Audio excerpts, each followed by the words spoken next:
Well, hey there, book lovers. I am so excited to see you. Welcome to another episode of Young Adult Edition.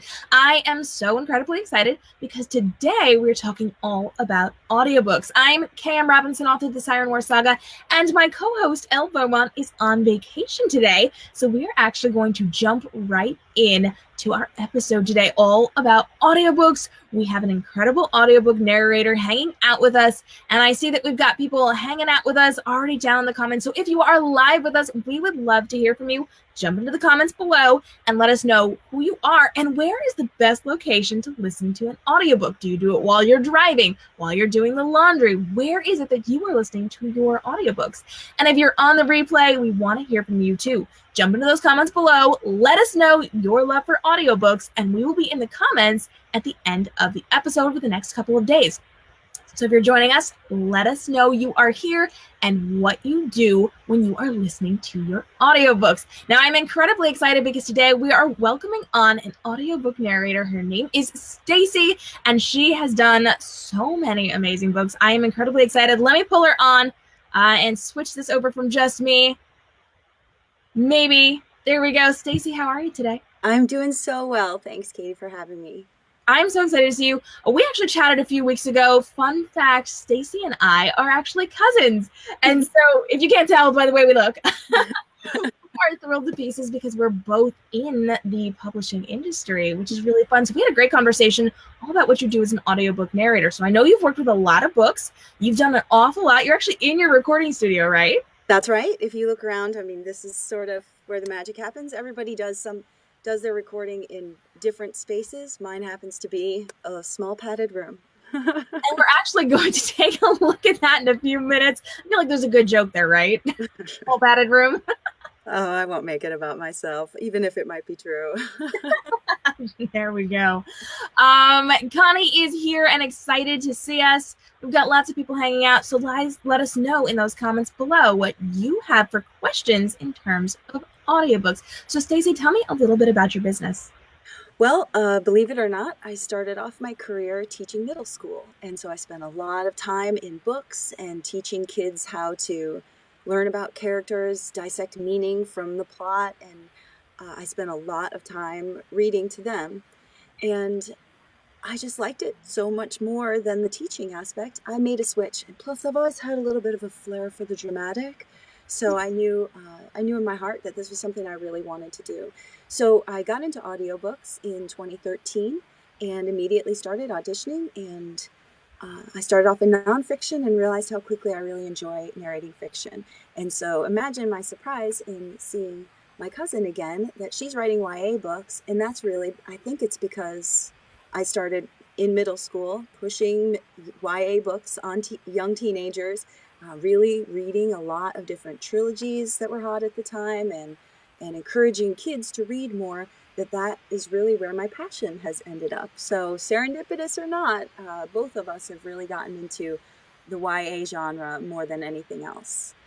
Which I absolutely love, and I know my fans love, because clearly Young Adult Edition, all about the YA here. Tell me, you've read quite a few books now. Can you give us just a couple of them that we should be checking out after the show? Let's see. Recently, I think my first big trilogy was called the Numbers Game Trilogy. It's got 3 books in the main series, and it's also got 3 books, 2 of which I narrated that are, what do you call those? When they're just add-ons, novellas. Novellas, yeah.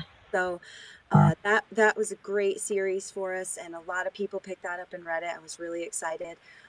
Recently, I did a trilogy, kind of a space sci-fi, a little bit of maybe magic elements in it too, called The Culling. It's a British author named Ramona Finn, and I really enjoyed reading those books too. And some people have told me that that my villain voice was really good, and I was excited because the villain, even though I swear I'm a really nice person, the villain was my favorite character to narrate. The last one I think I'll mention, I've done some other magic trilogies. I'm on the 4th one of that a lot of people seem to really enjoy. And I did a post-apocalyptic novel recently about a political and social civil war in America. And each of those books contains Bible verses and things like that in them. And I received a lot of positive feedback about my narration and about my my Bible narration too. So I was excited about that. That's fantastic. Hey guys, if you are joining us live, we want to hear from you. Jump down in the comments below, and if you have questions for Stacey about how it works with audiobooks, let us know what your burning questions are, because we want to get as many answered as possible. Now, Stacey, I want to jump into a behind-the-scenes look on how this works. When an author is considering an audiobook, how do they first approach you, and then how does this process work?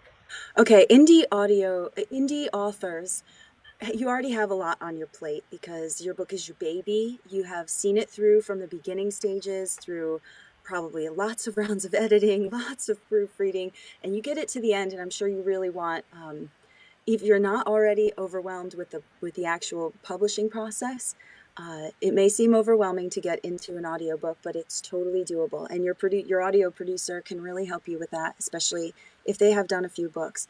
I think the first places that I would point you are to websites that offer publishing services. I can think of Findaway Voices. You could go to acx.com, Author Solutions. You could go, can you still hear me? I can. I got kicked out. I'm sorry. I'm not sure if you can still hear me. I think I lost my connection for a second there. You can go to Author Solutions. There are a couple places, depending on how you want to structure the sales and the payment to your narrator. You can look into a couple of those different places. The easiest, and the way it all started, I think, was through ACX, where you can take your book, you can post it with a sample for a narrator to read through, and then you just collect auditions. So when you post your book, you say how you're going to pay for it, pay your narrator, and there are kind of two choices. You can pay your narrator per finished hour, meaning if you have a 5-hour book and your narrator wants to be paid $200 per finished hour, you're obviously going to pay upfront $1,000. You retain your rights. The other way that you could produce it is through a royalty share. Sometimes narrators want to be paid a little bit upfront to cover their production costs.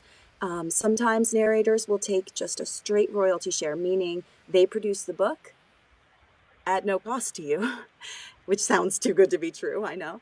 And then when the book starts to sell, you split the royalties. That can be a little difficult for some narrators because I said your book is your baby, and you probably want to hang on to not only all the rights, but also all the proceeds from the rights yourself. So you'll have to decide how you want to go about doing that. Fantastic. And we've got people jumping in. Good morning, Amber. Melanie, we are excited to see you. If you have questions on how audiobook works, wow, I should not be an audiobook narrator. We make a lot of mistakes. I can just edit them out. That's amazing. If you've got questions on how this works, let us know in those comments below. We're going to get those answered today. Stacey, let's talk about those mistakes. What happens as you're reading and you make a mistake? Like, what does this process look like when you are editing your work? You know, it would be funny just to tell you that, I make a mistake in a sentence and then I just start over, which is true. If I start a sentence and I mess it up, I just start back at the beginning of that sentence, and the recording software helps me just plug that right in, no problem. But the funny thing is that no one really realizes, and I sort of have my microphone here so you can kind of see, that your mouth makes so many noises. And then sometimes I have just eaten and my stomach doesn't really want to settle down. And this beauty right here picks up everything. So you really have to be clean in your mouth, and you have to be settled in your stomach. If you have any, I'm going to try and be polite about this. It's not just mistakes I make on paper. There are body noises that need to be edited out too. That's amazing. Oh my goodness. I do not do what you do, but I do record courses in my other business. And I have one of those lovely microphones that picks up everything. And every single time I bump my table. Oh, yeah. Such a pain. So I definitely understand that. It does. But it's also, I think something that maybe people don't realize too is it sounds like when you sit down and listen to the book that I just sat down, started reading, And then when I finished, I was done. But really, because of those mistakes and editing them out and going back through, making sure I don't have any extraneous booth noises or body noises, it does take longer. For example, a 10-minute chapter might have taken me 25 minutes to make or 30 minutes to make, or after it was edited, it might even be 45 minutes. It just depends. It depends on how things are going. So there's a lot in the production process that makes it get to that smooth, finished product that hopefully is uninterrupted and just feels flawless and seamless from beginning to end to the listener. That's the most important part. Nothing disrupts the listening process. That is so important. Now, how long does it typically take you to record an audiobook and say have a 5-hour finished product? Everybody's different. Narrators can produce at different rates. I have some friends that can really just bang it out. I would call myself a little bit more of a perfectionist sometimes, so sometimes it takes me a little longer, but under a tight deadline, I can work pretty fast. Right now, a 5-hour audiobook, I can produce between 1 and 2 finished hours of audio per workday. So when I'm recording, if I sit down and I'm just going for it, I think the most I've ever finished in one workday was 2 hours and 15 minutes. Some people I know can do more. Some people do a lot less. So it all just varies. But I would give myself, with recording and editing, and I have someone proofread it, listen to it, and make sure that I said everything that matches the text exactly, I would give it about a week, start to finish, for 5 hours. Okay, so I have to ask, I've always been interested in this. For your specific process, and I know everybody's going to be a little bit different, but do you record the entire thing and then go back and edit things out, or do you kind of do it as you go, like chapter by chapter or page by page? When I first started, I was stopping very frequently. Sometimes I would read a half a page, stop, go back, make sure it was okay. For me now, I read it a chapter at a time. And sometimes I record that chapter and then immediately edit it. Sometimes the fastest way for me to record is to record a chapter, stop, get a drink, do whatever, record the next chapter. I do it a chapter at a time, and then I put all of them together. Fantastic. Melanie is in the comments, and she said that she has heard and has been told that if your book doesn't have a lot of reviews, like on Amazon, you shouldn't try to do an audiobook yet, and that narrators aren't going to work with you. Is there truth to this? That's a really good question. Now, the thing is, if you want your book to be an audiobook, girl, make it into an audiobook. You don't listen to what anybody else says, you whatever, because my grandma says there's a lid for every pot, and not every narrator will want to work with you if your book isn't the best-selling book in the world. And because narrators are doing this for their job too, and they want to make money just like you do. Some narrators are in the beginning stages of their careers. This has blown up since I started doing it in 2013. There are a lot more narrators with varying degrees of audio capabilities and drama skills, mind you. So be picky. This is your baby. If you don't put it out there for auditions, you won't get any auditions. All right. So if you want your book to be an audiobook, whether or not someone's going to work with you, or you think someone's going to work with you, I say give it a try. And things to keep in mind are this: your pay scale. If you're not making a ton of money off of your ebook sales through whatever avenues you have it out there for sale, then you can't really afford to pay up front. You're going to need to negotiate a royalty share, which means that your narrator is going to produce the audio for you. You do get to quality check it, and you even get to check in after the first 15 minutes or so to say, this is working great, or this is not going to work out. Okay, you can still back out of it after you've picked your narrator if you don't think it's a good fit. Some narrators will work on straight royalty share. That means that you post your book, you accept auditions, you choose a narrator, and then they'll produce it, and then they're taking the risk that they don't get paid until the book sells. That is where you come in with your marketing, where they hopefully come in with their marketing too, and then it gets it out there. You might not find the most top-notch narrator, but you may find a great narrator. I was starting out once too, and I took some royalty shares that were a real gamble, and they paid off. And quite frankly, I took some royalty shares that were a gamble and did not pay off. And so I say just throw the frisbee, girl. Someone's going to catch it. That's amazing. Okay, so let's take a look at this. When somebody is first interested in getting into those audiobooks, I know we talked about some websites to be looking at, but what specifically should they look for in a good audiobook narrator? Like, what are those qualities, what are those traits that are really going to make their audiobook shine? You know, are you believing it? When they're reading it and you're listening to these auditions, I imagine, although I'm not an author, that you sort of have a vision in your head of what you want it to sound like. Are they conveying what your snarky teenage character wants to sound like? Are they making her seem like she's as angsty as she really is?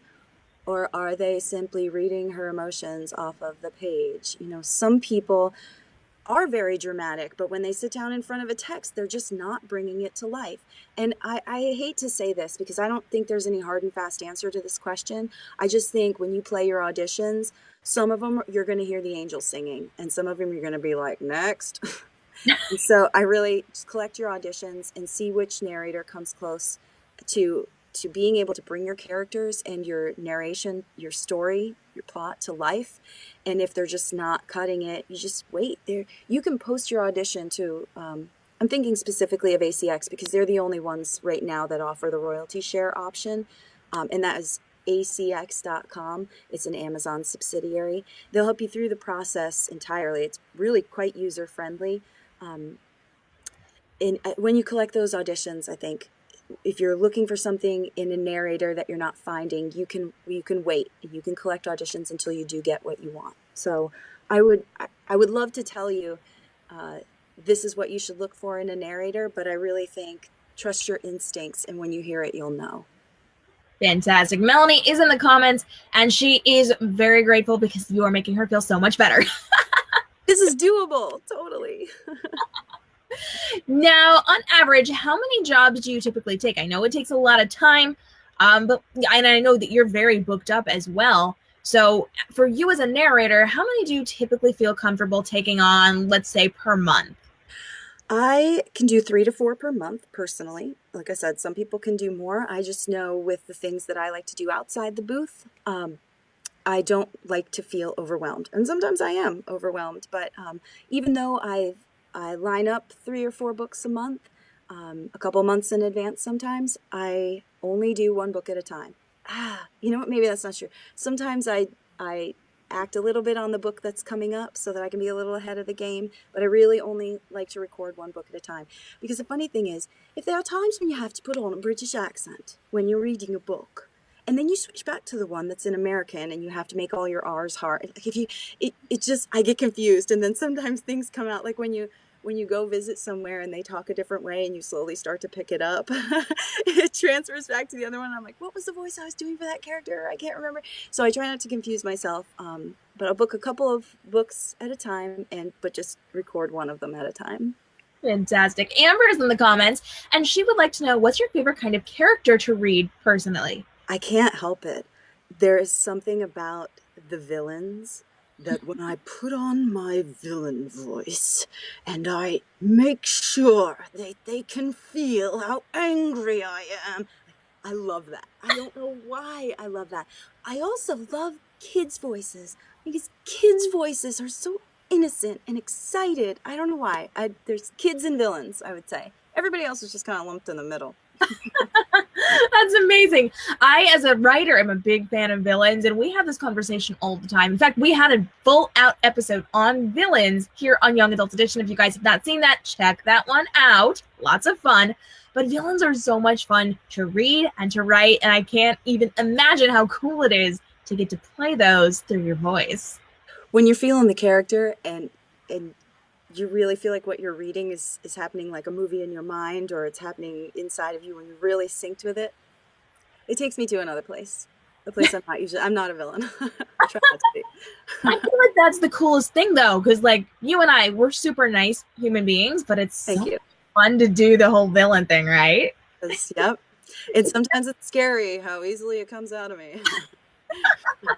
Yes, for sure. Hey, listen, if you are joining us live, we want to hear from you. Jump into those comments and let us know, do you have questions for Stacey on how audiobooks work or how the behind the scenes of this is going? Whatever you have, let us know. We would love to get your questions answered. And while we're waiting for your questions to come in, I'm really excited because Stacey has said that she would give us a little bit of a tour of her recording studio. So before we get too much into this, tell me just a little bit about what we're going to see and then show us. Gotcha. So I record in a whisper room booth, which is similar to if you go get your ears checked and they shut you in that booth that shuts out all the noise. I certainly wish mine shut out all the noise. It closes out most of it. It's just mine. This one's a 6x6 square room, and I have it sort of tucked into a space in my house. And then, as you can see, I have just lots of foam on the walls to pull it all together. Mine I think is some people record in much smaller spaces, and that's perfectly fine as well. I have kind of my whole office set up in here, so you might be sort of surprised. It's like looking into a small room and then it opens up like Mary Poppins' bag and there's so much stuff in there. Amazing. All right. Bear with me while I move my my iPad a little bit and sort of give you an idea that I'm out in a room right now, and my booth sits in that room, kind of connect to a little ventilation here. And when I bring let me see if I can turn it around here. I'll turn it around. When I bring you into my booth, I have my gamer's chair because it's the most comfortable one. Lots of padding on the walls, some lighting on the ceiling. I have my desk in here. I have my microphone and I connect it to a monitor. I use a Bluetooth keyboard and mouse, and I keep my computer outside the booth because, believe it or not, sometimes when you're recording, the computer does make some noise, and so I like to keep that outside the booth. But I'll just give you a once-over. Inside, I just have all my notes. I keep a lot of inspirational quotes and encouragements written all over the walls in here because I'm one who really responds well to reminders that you got this, be kind, stay in character, keep the faith, because we all know, and really in any job you do, especially where we're aspiring, I'm an aspiring audiobook narrator where I want to be better all the time. I want to get better books for myself, just like you might be an author that maybe you're just getting started, maybe you're good and started, but I just feel like the encouragement to keep running is what I need. So that's about the beginning and the end of the tour. This is probably the most important thing right here. Microphones are so important. Did you kind of go through a process when you were figuring out which microphone you liked, or did you get recommendations from people? How did you pick out your specific microphone? I tried 2 different ones, and they did make different quality. This is the 3rd microphone that I've had, and everything takes a little bit of getting used to. I did have to try a lot of things out. I would say that's one of the tough parts of the narration, is that you have to learn a lot of the audio side, and you don't really think about it. It's not just like showing up and reading the book. It's learning the software, learning how to record and edit. I remember when I was doing my first book, I sat down and read through it, and I knew I had made mistakes, and I remembered thinking, whoa, now I have to edit this. I have to make it sound the way it's supposed to sound, and I had to sit and learn all the software and everything. So it's a learning process for sure. Is the software hard to use, or have you kind of gotten used to it at this point? It's super easy. At this point, I think I could do it in my sleep, and there are, depending on which platform you use, I mean, it's usually pretty user-friendly. I mean, mine is, I have all the programmed keystrokes and everything, so I've got it down to just as easy as possible for myself now. Fantastic. Connie's in the comments, and she is loving all the positive vibes inside of your recording studio. Right. She would also like to know, how do you pick the books that you narrate? That's a great question, too, because I am kind of picky. When you are a narrator who's on ACX, what I'm going in and looking for things that I audition for, and this has changed over time, the cover is definitely the first thing I look for. If I would not skimp, I think investing in a really good professional cover, it will help you in your ebook sales, and it will help you find a better narrator. I think if you were to go on Audible and type in Stacey Glemboski and just scroll through the titles that I've narrated, I personally like all of my covers, and maybe that's just me, but none of them look like they were made in Photoshop the night before it was due. Okay, all of them look like, to me, very professional, very like I want to read it. So number one, cover I look for. Sometimes I look, then I go in and I read the blurb to see if it's something in my wheelhouse. I don't like certain things make me uncomfortable. I don't want to read about certain things.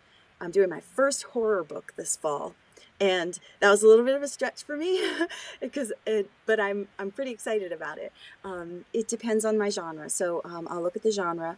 Honestly, I'm not gonna lie to you. I do look at the Amazon sales rank for the Kindle. So to me, it's true. The better your book sells, or the more you want to pay per finished hour to have it produced for you, the more attractive it's going to be for a narrator. So if you post a royalty share and you're just getting started, your sales aren't that great, don't worry about it. But if it will be less attractive, but that doesn't mean that you're not going to find the right narrator. So I look at the Amazon sales rank, especially if it's a royalty share, because if I am not going to be making money off of the book until it sells, why, I want to make sure it's going to sell.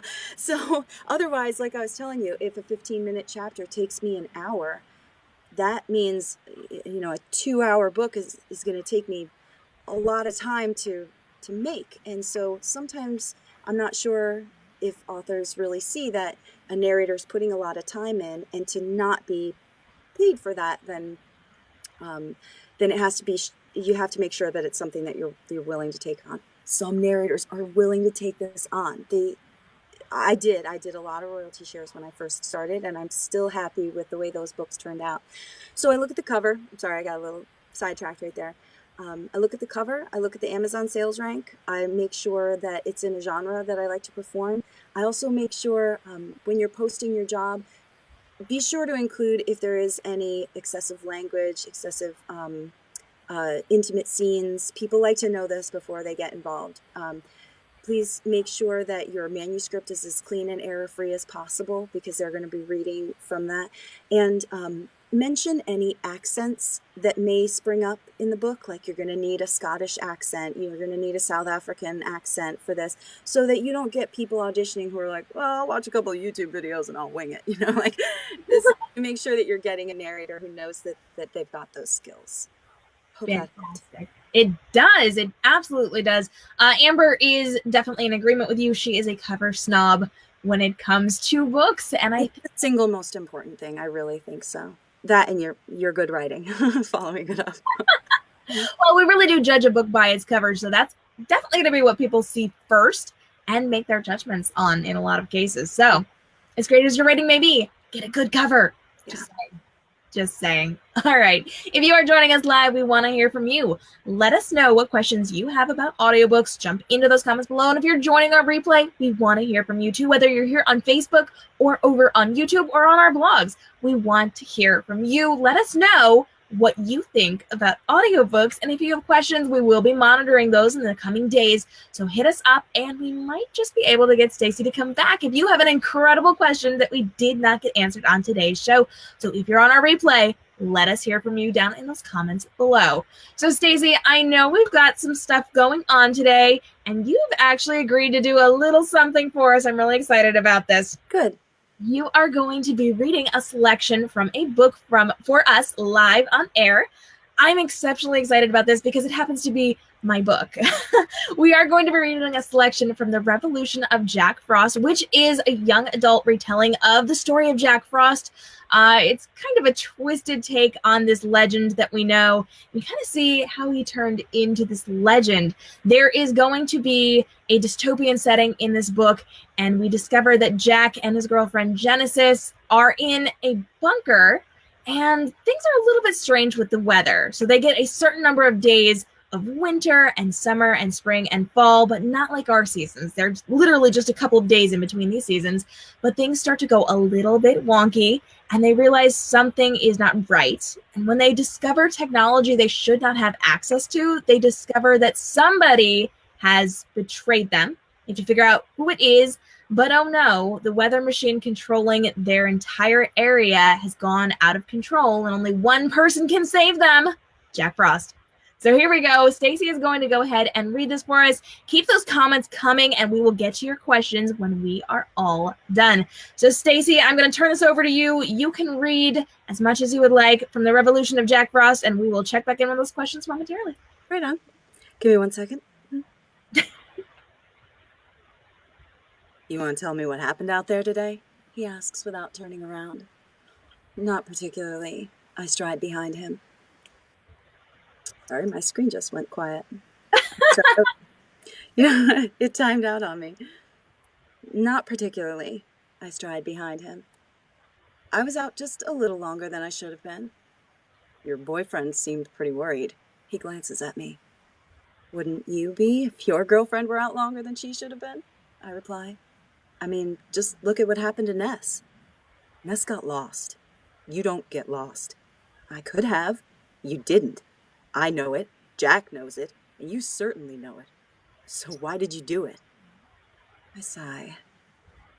Honestly, I wasn't sure if spring was coming, and I couldn't waste time. We're out of options, Nathaniel. We need food. Now. Yeah, I get that. But sending a bunch of us out there to retrieve your body wouldn't help that situation. We'd still have no food and one less person to help look for it. And who knows what could have happened to the search party, especially if things got worse. I've got it. Thanks. Jack's easy voice fills the hallway. He leans against the wall next to the door to the main room, casually folding a map. He puts it into his pocket as we approach. Nathaniel nods briefly as he walks by. I don't know why you let him bother you like that. I brush against him, leaning into his arm. I don't like the way he looks at you. The only time I've ever seen Jack jealous was around Nathaniel. Funny enough, the two are friends. Well, I'm not interested in him, so you can stop worrying. I know you're not. I still don't like it. Before I can say anything, he adds, We're going out early tomorrow. You want to come?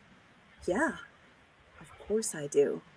I need to know if we've been cursed to an eternal winter, like in the story Nathaniel once told the kids. Good. We're going out at dawn. We should get to sleep soon.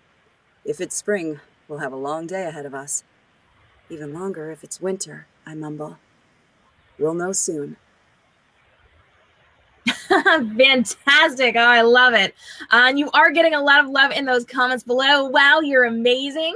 Oh, thank you. It's a little hard to be live. It's kind of fun. Usually I'm in this padded room by myself, so I don't really know. But thank you. I really appreciate the encouragement, like I said. It's fun to be social and to kind of do these things live on air because you never know how it's going to work out, but so much love for it. So much love. And Connie is in the comments with a question for me, asking if I'm planning on converting any of my books into audiobooks. And I think after that, I have to. I was thinking about it while I was reading, Katie, and wondering, when you hear it, and does it sound differently than when you wrote it, when you're hearing someone, read it out loud for you, or does it sort of go along with what you were thinking? It's so interesting because I was actually thinking that too. I'm like, does this sound like what I was thinking when I wrote it? Mm-hmm.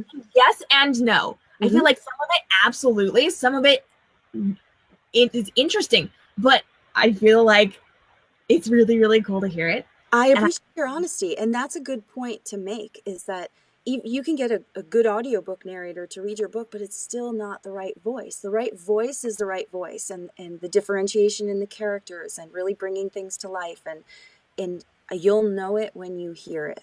So yeah. Some of it I was just like, oh, this is amazing. Like, I absolutely loved how you read Jen. Absolutely loved it.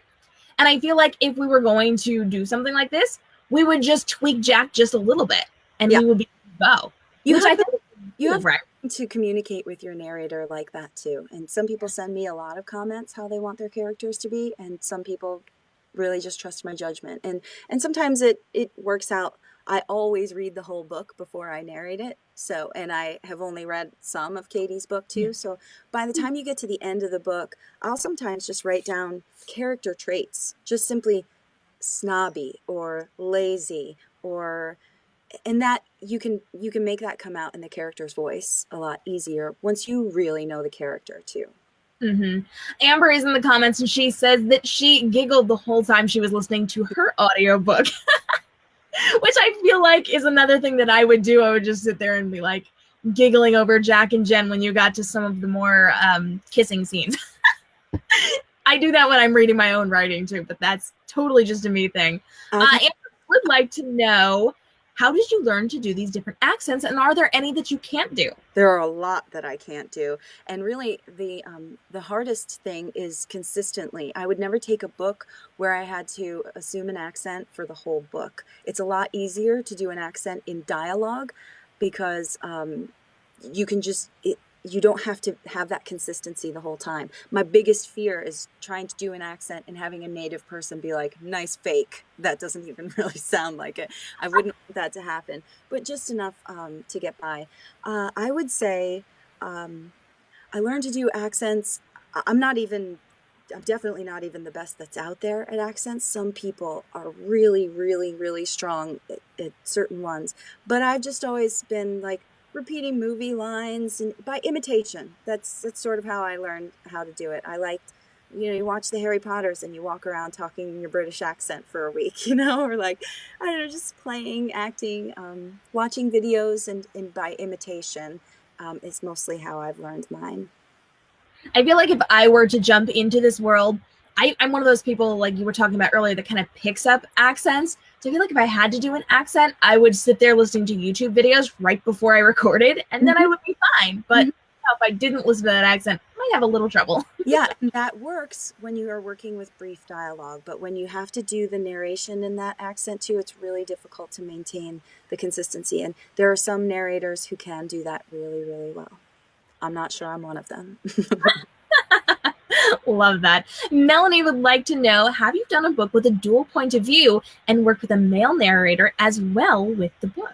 Yes, I have on a couple of books. I'm working on my third right now, I think.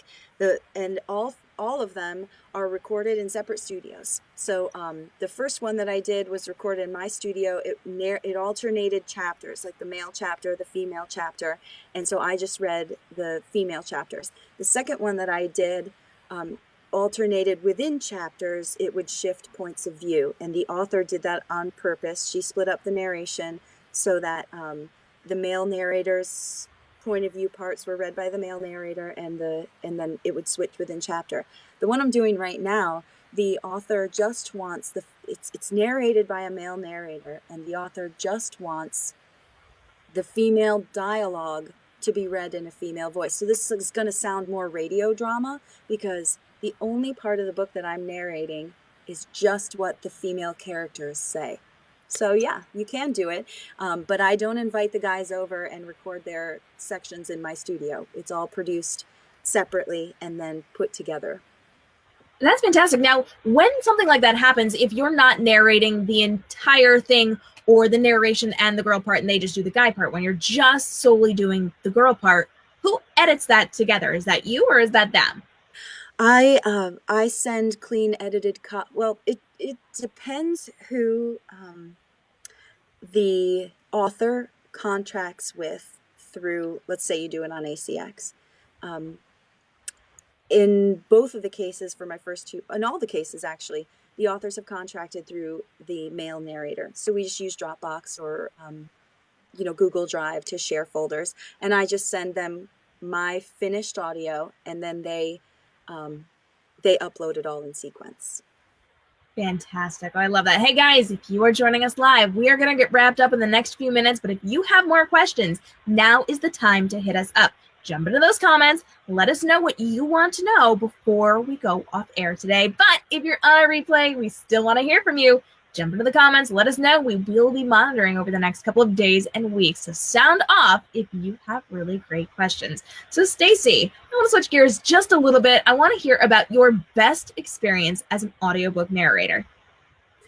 I think the best time that I've had is sometimes it's really at the times when I can forget about everything else, and I'm really, really involved in that scene or that character. So it's been in a couple of different books, but you'd be surprised how often you have your mind on things outside of the booth, or you're just not 100% into the book for whatever reason. But the books that I've really loved reading, there's been a lot of ones that that have just resonated with me so much that when I feel like I am right there on screen acting this thing out with all my heart and soul, that's definitely the best time that I have. And lots of times I'll make note if I finish a chapter where I was particularly like, nailed it, I'll write it down so that I can maybe use that as the sample that plays, you know, on Audible or whatever site you're buying it from. And sometimes I'll write that down so that I can take an excerpt and use it for clips later. Definitely the best. I guess I have one more too. I was gonna say the best part is when I just feel like I really nailed the performance. That I love.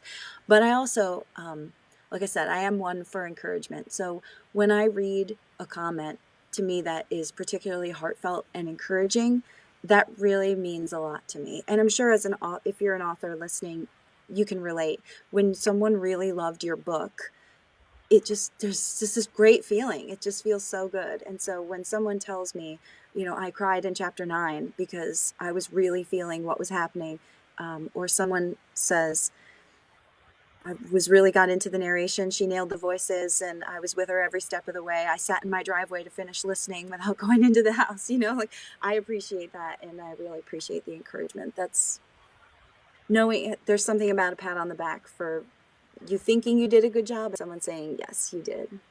And I feel like that's kind of for all of us, because authors love that too. Like any entrepreneur, really. Somebody tell us that you love us. It's kind of a good thing. But I absolutely love that. That is so wonderful. So Stacey, we are wrapping up because we are at the end of our show. Let us know. I know you're really, really booked out.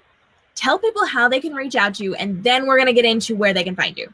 Okay, you could find me at staceyglemboski.com, and that will give you an overview of things that I've done and what kind of books I like.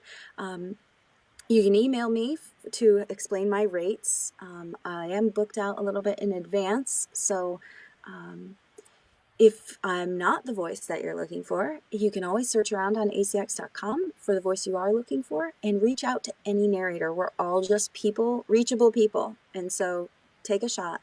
I'm on Facebook at Stacey Glemboski Audiobooks, and Twitter and Instagram as Stacey Glemboski. So find me and let's be friends socially, social medially. Yes, fantastic. And just a quick run through, what are things you really, really love to narrate if someone is considering reaching out to you? YA, I've done some magic books. I like suspense. I like clean romances. But I'll take a chance on just about anything. Write your books well, and they will be read well. Fantastic. Well, Stacey, thank you so much for hanging out. I do appreciate you coming on, and I appreciate you taking all the time a couple weeks ago to hang out with me.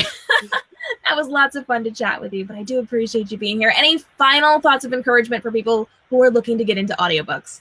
Well, thanks for even listening and considering it, and I will tell you, it's blowing up. It's the way to go. Definitely do it. Wonderful. Thank you so much, Stacey. I appreciate you being here. Thank Have you. a lovely day, and we will chat again soon. We can't wait to have you back on Young Adults Edition. All right, ladies and gentlemen, thank you guys so much for joining us. I am super excited because we have some great shows coming up in the coming weeks on Young Adults Edition. We are in 2 weeks, because next week's a holiday. In 2 weeks, we are going to be hanging out with a literary agent. She is coming on our show to talk all about how you can submit to literary agents, what happens when you work with an agent. We're going to look at the behind the scenes, and she may or may not be agent to some of our good author friends here on Young Adults Edition, so you will be familiar with some of her work. We're incredibly excited to hang out with Krista. It's going to be lots of fun in 2 weeks. Make sure you come and join us for this right here on facebook.com/k.m.robinson books. And as always, you can hang out with me, k.m.robinsonbooks.com, where you have world portals for all of the different series. We've got behind the scenes. We've got more from Young Adult Edition and lots of fun, fabulous things over on the website. You can also hit me up at k.m. Robinson Books on Facebook, Instagram, Twitter, and Snapchat. And of course, you can hang out over on our YouTube channel and on our brand new IGTV channel with exclusive content you cannot find anywhere else. I would love to hear from you, whether or not this is your very first time hanging out with us on Young Adult Edition, or you are a seasoned veteran around here. Whether or not you have read my books or not, come be friends. We love to be social. And while you're over on social media, make sure you hang out with Stacey as well. Lots of fun, and you will learn so dang much from hanging out with us. We would love to see from you guys over on social media. And if you are an author who would love to come on the show, or you are a book world professional who would love to come on the show, hit me up in the comments, send me a DM, and let's get connected. If you're a fan, we want to hear from you. What authors and what book world professionals would you love to see on the show? Let me know in the comments, tag your favorite authors, and we will be doing our best to get them on air. Side note, we do have some rather well-known authors coming on this fall. I can't wait. It's top secret. I can't tell you about it. My co-host is not here, so I can tease this just a little bit. We do have some surprises for her coming up soon, and we cannot wait to see who you would love on the show as well. So let us know in those comments, and then join me in 2 weeks as we hang out with Krista and talk all about being a literary agent and the behind the scenes of how that works. Until then, stay inspired and have a great week, guys. Bye-bye.